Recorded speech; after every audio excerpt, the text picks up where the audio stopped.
इस वीडियो में आज हम बात करेंगे कि ईमेल मैसेज जो होता है उसके कौन कौन से अहम हिस्से होते हैं और किसी भी एक ईमेल को रिप्लाई कैसे किया जाता है। तो ये दोनों चीज़ें आज हमने सीखनी है। सबसे पहले हम बात करते हैं हिस्सों की। जब कभी भी आप एक ईमेल मैसेज लिखते हैं तो उसके जो अहम हिस्से होते हैं, जो उसके मेन पार्ट्स होते हैं, मेजर पार्ट जो उसके होते हैं, वो एक होता है, उसे कहते हैं हेडर। और दूसरा अहम हिस्सा जो कि किसी भी ईमेल मैसेज का होता है वो कहलाता है बॉडी। अब हेडर और बॉडी, इन दोनों को अब हम समझेंगे। सबसे पहले हम बात करते हैं हेडर की। हेडर बहुत ही इम्पॉर्टेंट है क्योंकि इसके अंदर इंफॉर्मेशन होती है सेंडर और रेसिपिएंट, यानी कि जो बंदा मैसेज रिसीव कर रहा है उसके बारे में सारी इंफॉर्मेशन हेडर में मौजूद होती है। तो इसको समझना हमारे लिए बहुत ही ज़रूरी है। तो अब हम बारी बारी क्या करते हैं, स्टार्ट करते हैं हेडर से, और हेडर के जो पार्ट्स हैं इन्हें एक्सप्लेन करना शुरू करते हैं। तो हेडर के जो पार्ट्स हैं इसमें से जो सबसे पहला पार्ट है वो है सब्जेक्ट। सब्जेक्ट किसे कहते हैं? सब्जेक्ट कहते हैं कि जो कोई भी आप ईमेल मैसेज भेज रहे हैं उसकी एक शॉर्ट डिस्क्रिप्शन, यानी थोड़ी सी उस टॉपिक के हवाले से एक लाइन के अंदर हम इंफॉर्मेशन देते हैं, जिससे पढ़कर ये पता चल जाता है कि ये ईमेल किस बारे में है। फॉर एग्जाम्पल, अगर कोई कंपनी है और वो अपने एम्प्लॉयज को एक ईमेल भेज रही है अपनी कंपनी के मिशन स्टेटमेंट या अपनी कंपनी की पॉलिसीज के हवाले से, तो उसमें उनकी जो सब्जेक्ट होगा वो इस तरह से होगा, 2020 कंपनी मिशन स्टेटमेंट। ये एक तरह का टाइटल है। इसे पढ़ के एम्प्लॉय को समझ आ जाएगा कि ये मेल किस बारे में है। या एक और एग्जांपल हम इसके अंदर लें कि फॉर एग्जांपल आप अपनी एप्लीकेशन लिख रहे हैं लीव की। उसके लिए अगर आप अपने प्रिंसिपल को या अपने स्कूल को मेल कर रहे हैं तो उसका सब्जेक्ट इस तरह से होगा, आप बाकायदा लिखेंगे एप्लीकेशन फॉर लीव। इसे देख के पता चल जाएगा कि ये जो एप्लीकेशन आपने भेजी है ये किस हवाले से है।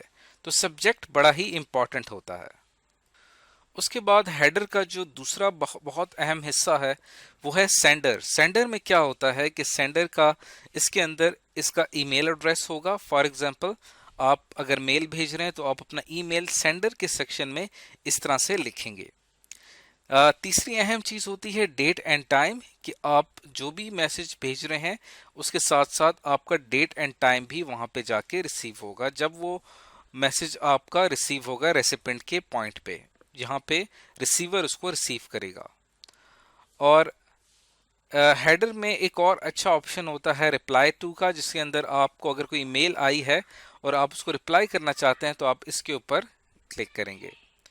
और हेडर का एक और इम्पॉर्टेंट हिस्सा रेसिपिएंट की इंफॉर्मेशन, जिसके अंदर उसका फर्स्ट नेम, लास्ट नेम या उसका ईमेल एड्रेस लिखा जाता है, जिससे हमारी ईमेल सर्विस प्रोवाइडर को, यानी फॉर एग्जांपल हम कोई भी ईमेल सर्विस प्रोवाइडर इस्तेमाल कर रहे हैं, उसके पता चलता है कि ये ईमेल हमने किसको भेजनी है। और सबसे लास्ट में एक इम्पॉर्टेंट हिस्सा है अटैचमेंट। ये जो हिस्सा है ये हमने जो स्टार्ट में बात की थी कि ईमेल के दो हिस्से होते हैं, एक जिसे हेडर कहा जाता है, दूसरा बॉडी कहा जाता है। तो जिसका बॉडी का जो हिस्सा है वहां पे हम डिफरेंट अटैचमेंट अप्लाई कर सकते हैं। अभी अटैचमेंट क्या हो सकती है? अटैचमेंट जो है वो दरअसल कोई भी फाइल हो सकती है। अब ये फाइल जो है आपकी कोई भी डॉक्यूमेंट हो सकता है, कोई वर्ड की फाइल हो सकती है, या कोई एक्सेल की फाइल हो सकती है, या आप मल्टीमीडिया फाइल भी अटैच कर सकते हैं। अगर आपने कोई म्यूजिक फाइल भेजनी है वो भी आप यहाँ पे भेज सकते हैं। लेकिन इस अटैचमेंट की कुछ लिमिटेशन होती है, आप बहुत ही बड़ी फाइल अटैच नहीं कर सकते। आपके पास एक लिमिट होती है जहां तक आप भेज सकते हैं। तो ये अब हमने एक ओवरव्यू ले लिया है ईमेल के जितने भी पार्ट्स होते हैं उनका। अब हम एक प्रैक्टिकल करते हैं। इस प्रैक्टिकल में हम क्या करेंगे कि हमारे पास फॉर एग्जांपल यहाँ पे एक मेल रिसीव हुई है एक शख्स की, और यहाँ पे इसकी मेल रिसीव होने के बाद अब हम क्या करेंगे कि इसको जवाब देंगे।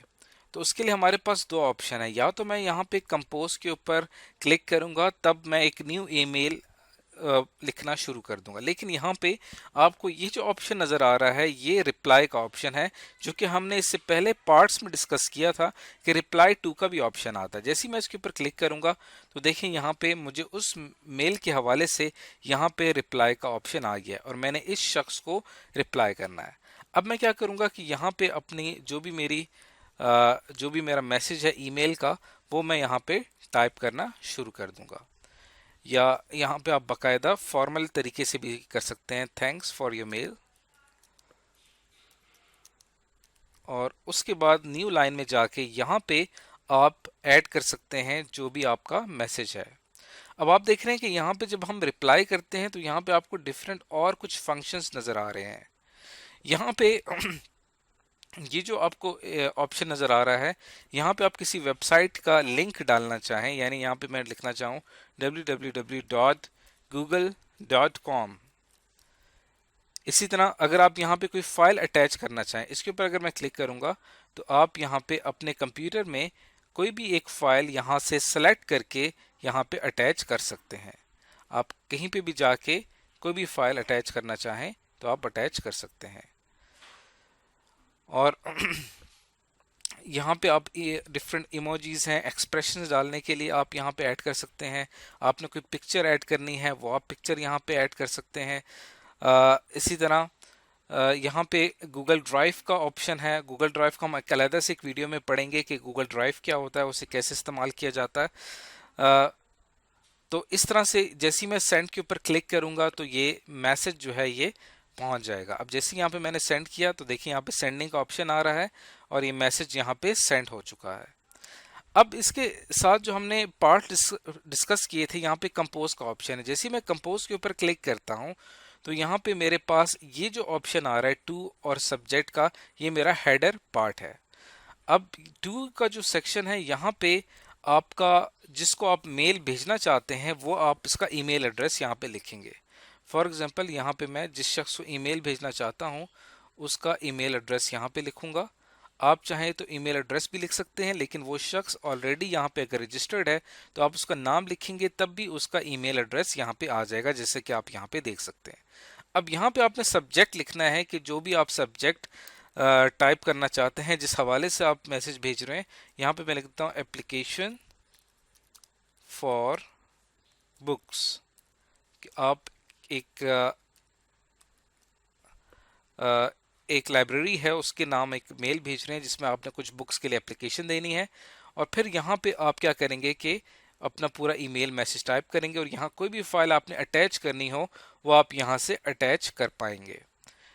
और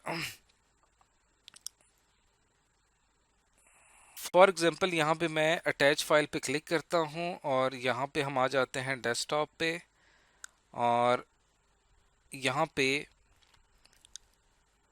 मैंने एक फ़ाइल यहाँ पे अटैच की इसके साथ। अब देखिए यहाँ पे फाइल अटैच हो चुकी है और यहाँ पे आप लिखेंगे kindly find the attach file. इससे ही पता चल जाएगा जो रिसीवर है कि उसने एक फ़ाइल जो है उसको डाउनलोड करना है।